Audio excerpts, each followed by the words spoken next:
Bonjour à tous, j'espère que vous allez bien. Alors dans cette petite vidéo, on va voir comment ralentir le vieillissement, comment un petit peu stopper les mécanismes du vieillissement. Alors encore une fois, j'ai rien inventé, vous allez voir que c'est que du bon sens. Ça va être aussi peut-être un peu de répétition par rapport à ce que vous avez peut-être déjà vu précédemment. Mais en même temps, enfin voilà, je peux pas inventer des choses non plus. Je peux juste faire en sorte de communiquer simplement des choses et puis vous dire un peu ce que moi j'applique au quotidien. Donc vous allez voir qu'il y a finalement, autant il y a 4 piliers au niveau de la santé, autant je dirais il peut y avoir 5 piliers pour le côté, pour le vieillissement en fait, pour le côté anti-âge. En fait, alors on peut voir le premier, je trouve que la première chose qui va faire que qu'on va stopper ou qu'on va ralentir les processus du vieillissement, c'est déjà un bon sommeil. C'est vraiment idiot, hein, mais quand on dort, on se régénère. Donc à partir du moment où on a un sommeil quantitatif et qualitatif suffisant, et ben du coup on répare beaucoup de choses, notamment tout ce qui est au niveau de la peau entre autres, on favorise le système immunitaire, on permet aussi un meilleur tonus sexuel, bah oui quand même il faut en parler. Voilà, donc du coup ça va être vraiment de travailler sur le sommeil, c'est très important et notamment je pense aussi à l'apnée du sommeil, donc ça va être vraiment de faire attention à ça et de se réguler par rapport à ça parce que quand on souffre d'apnée du sommeil, on peut souffrir aussi d'un vieillissement prématuré. Voilà, première chose. Deuxième chose, eh bien, c'est l'exercice. Alors l'exercice physique, vous savez, j'en parle beaucoup.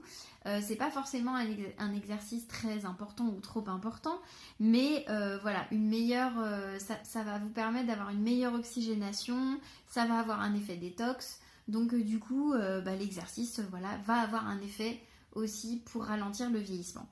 La troisième chose, ça va être l'alimentation. Et vous allez voir qu'au niveau de l'alimentation, il y a un mécanisme avec lequel pour lequel on parle peu de ça, en fait, c'est la caramélisation des protéines. Alors, qu'est-ce que c'est que ce truc, vous allez me dire? Je vais tenter de vous l'expliquer de façon simple. Il y a un phénomène de glycation des protéines. En fait, la glycation des protéines, c'est un phénomène qui va se passer quand on consomme beaucoup de sucre. Il y a une répétition en fait chroniquement élevée de la glycémie. Et donc, quand le taux de sucre dans le sang est continuellement élevé, on va avoir donc des molécules de sucre qui vont réaliser ce qu'on appelle des liaisons avec des protéines. Et en fait, c'est ce que les diabétiques vont doser régulièrement quand ils ont quand ils se piquent, vous savez, ils mesurent en fait la valeur de l'hémoglobine glyquée. Et plus c'est élevé, plus ça indique qu'il y a eu des glycémies élevées au cours des 120 derniers jours. Donc ça, c'est ce qui va se passer. Donc en fait, ça va faire une espèce de caramélisation. Donc on va avoir du mal en fait à enlever en fait, et donc les dégâts du sucre vont s'étendre, pas que avec ces histoires d'hémoglobine glyquée, mais ça va s'étendre sur d'autres protéines. Une fois les protéines reliées à des sucres, donc on va avoir une perte de fonctionnalité de certains organes, et donc c'est ce qui va entraîner notamment des maladies dégénératives, un vieillissement prématuré qui va être visible et invisible, donc ça va se voir au niveau de la peau, au niveau des muscles, mais aussi au niveau des vaisseaux sanguins, du cœur et du cerveau. Donc ça va entraîner aussi une fonte musculaire, une opacification du cristallin, ça va bloquer l'influx nerveux, on va avoir des pathologies vasculaires, une insuffisance rénale, voilà, etc., etc. Quel beau portrait, vous allez me dire. Donc d'où l'intérêt vraiment de soigner son alimentation et surtout de limiter au maximum le sucre et tout ce qui est sucre blanc, et donc de limiter aussi les taux, les problèmes de glycémie. Ça c'est important. Aussi limiter tout ce qui est aussi problème de calories. Je rappelle que le cholestérol, il est fabriqué souvent par une surcharge calorique globale. Hein, donc on avale beaucoup plus de calories que ce qu'on va dépenser, et donc du coup c'est ça aussi qui va fabriquer en fait ces fameuses plaques d'athérome. Donc il y a un moment donné, va falloir un petit peu bien revoir son alimentation.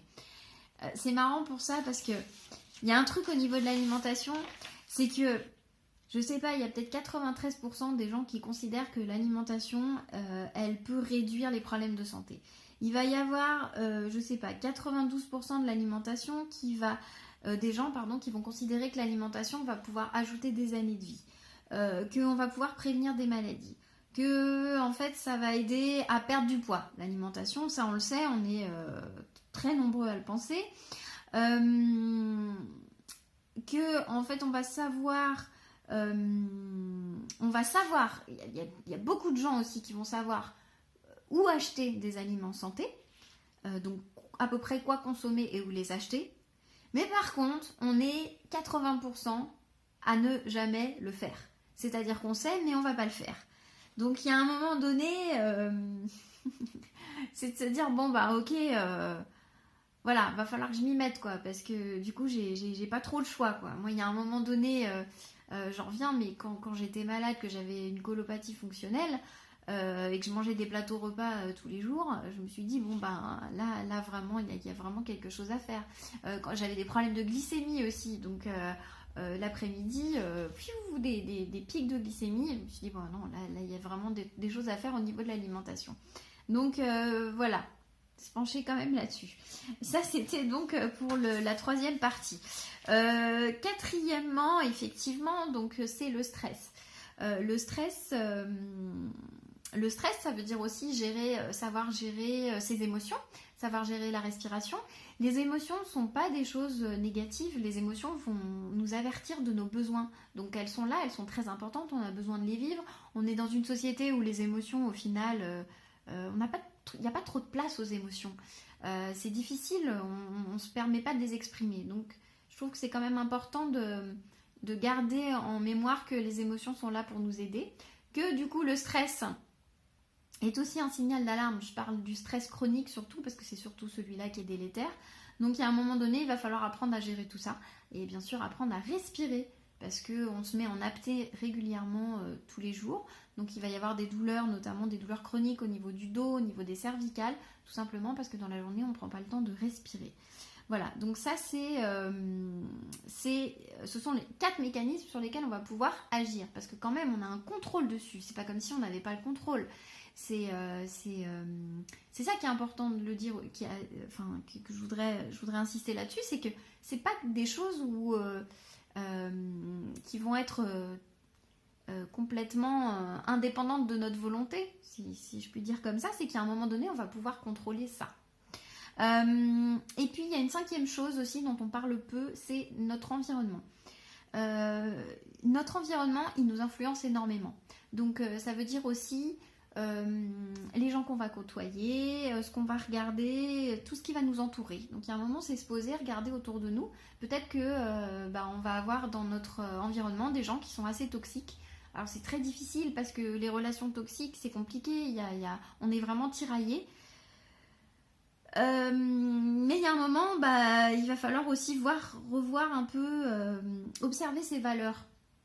Si vos valeurs, c'est d'avoir une vie où vous avez envie d'être vous-même, où c'est pas forcément vous mettre en avant une image et que vous êtes entouré que de gens qui sont à fond dans la réussite, dans la réussite dans le sens où on l'entend dans l'avoir, pas forcément dans la réussite de ce que vous êtes, une forme de réussite où le but c'est le m'as-tu vu, c'est je m'achète des super voitures, voilà, je bling bling quoi, comme on dit. Peut-être que effectivement, c'est plus forcément en accord avec vos valeurs. Si vous travaillez, voilà, vous êtes profondément écologiste, mais vous travaillez dans une grosse entreprise, ça je pense à quelqu'un en même temps, ça me vient. Vous travaillez dans une grosse entreprise qui passe son temps à polluer. Il y a un moment donné, ça va plus correspondre avec vos valeurs, et puis en plus vous risquez de tomber malade, quoi. Donc c'est aussi se poser ces petites questions-là et se dire, voilà, aujourd'hui dans mon environnement a une influence sur moi, donc quelles sont mes valeurs. Mais par contre, vous avez aussi une influence sur votre environnement.